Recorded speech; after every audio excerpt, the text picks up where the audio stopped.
apalagi pembunuhan, perkosaan, pencabulan, narkotika itu pasti ditahan gitu. Nah salah satunya pemerasan, jadi karena pemerasan ini ditahan jadi ditahan. Tapi undang-undang KUHP kita itu memberikan hak buat keluarga atau pengacara atau orang terdekat dari pelaku yang tersangka ini untuk mengajukan permohonan penangguhan penahanan. Tapi sekali lagi terhadap kasus-kasus pembunuhan, pemerasan, pencurian itu ketika kita mengajukan permohonan penangguhan penahanan itu nggak pernah dikabulkan, sangat jarang sekali dikabulkan. Misalnya kasus pembunuhan, apakah ada kasus pembunuhan kemudian memohon penangguhan penahanan dikabulkan? Jawabannya tidak ada. Sama halnya dengan kasus perjudian, sama halnya dengan kasus pemerasan. Nah ini kita misalnya ini kan kasusnya pemerasan, jadi dia ini kecil kemungkinan untuk dikabulkan. Nah mengenai hak mengajukan permohonan penangguhan oleh anaknya itu kan kecil bang. Ya lanjut. Oke. Bang, Belum.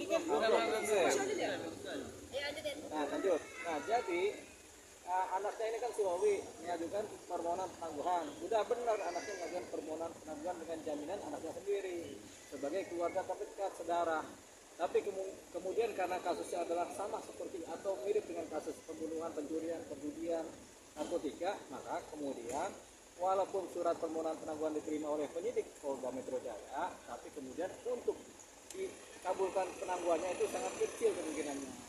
Kita ambil contoh, apakah ada kasus pembunuhan yang kemudian dikabulkan di pelakunya? Jawabannya tidak ada. Ya, lanjut. Nah ini kan Loli sendiri kan masih di bawah umur ya Bang. Apakah itu bisa? Loli sekarang umurnya berapa? 16 mau 17. Sudah punya KTP belum? mau 18. Mau 18. 17 sudah punya KTP dong? Sudah. Jalan ke 17 Maret ini. Oh, mau jalan 17 berarti sudah punya KTP.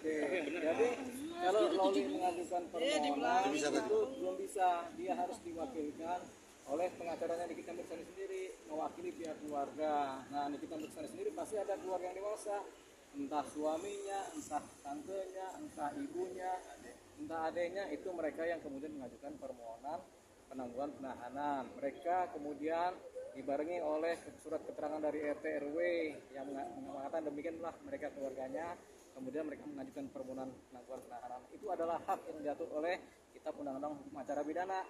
Tapi kemudian ini sulit kemudian dikabulkan oleh pihak penyidik Polda Metro Jaya. Kenapa? Karena mengingat kasus ini pertama pasalnya adalah pasal yang ancaman hukumannya di atas 5 tahun pemerasan, dan pemerasan mirip dengan perkosaan, mirip juga dengan perjudian, mirip juga dengan narkotika, mirip juga dengan penganiayaan berat dan kasus pembunuhan.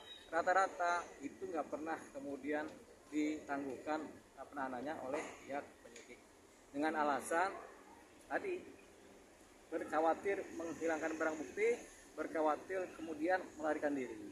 Itu pasti. Sehingga boleh mengajukan permohonan adalah hak dari si tersangka dan hak dari keluarganya, tapi sulit sekali ditangguhkan. Ada tipis kemungkinan Bang. Tipis kemungkinan Nikita Mirzani kemudian ditangguhkan. Setipis apa? Itu kan pertanyaannya. Yes. Setipis kertas. Berarti kan kasus pidana khusus berarti Bang ya? Di mana ada yang berani menjamin dalam case seperti ini Bang. Bisa gak ya Bang ketika ada orang bisa menjamin, oke saya akan menjadi penjamin segala macam ini.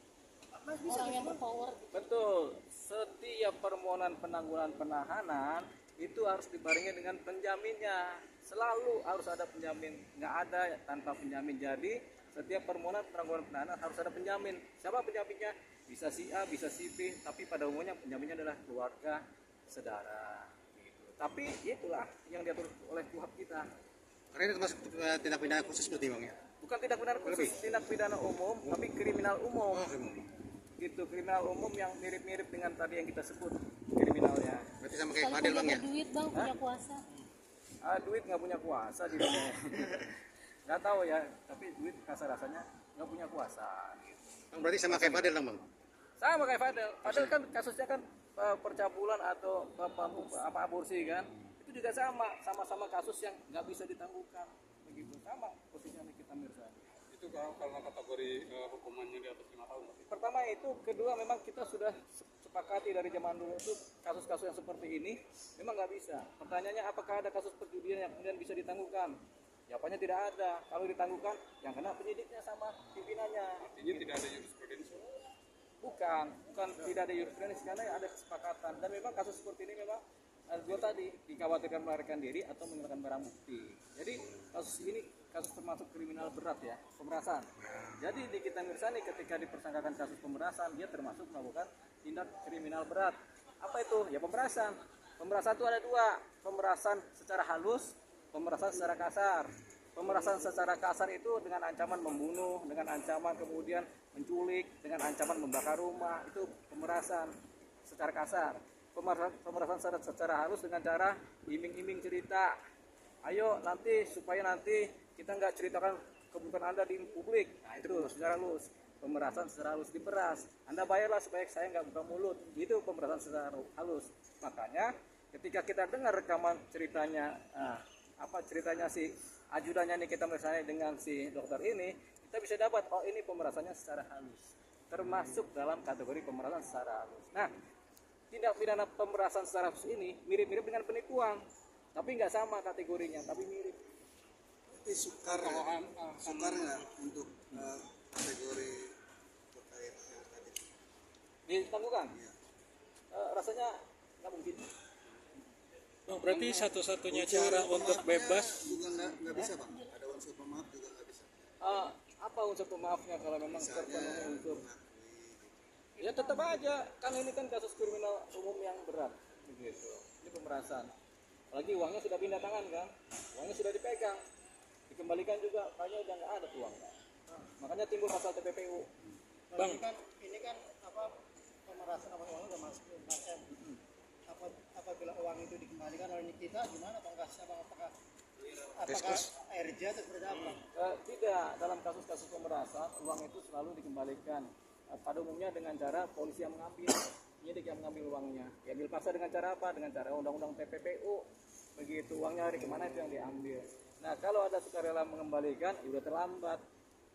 Kenapa? Kasusnya sudah terjadi, peristiwa pidananya sudah terjadi dan terbukti. Jadi tetap harus disidangkan. Kenapa harus disidangkan? Karena ini tindak pidana umum. Begitu. Yang bukan delik aduan, ini delik pidana umum. Kan delik absolut bang. Hah? Delik absolut. Atau apa itu delik absolut?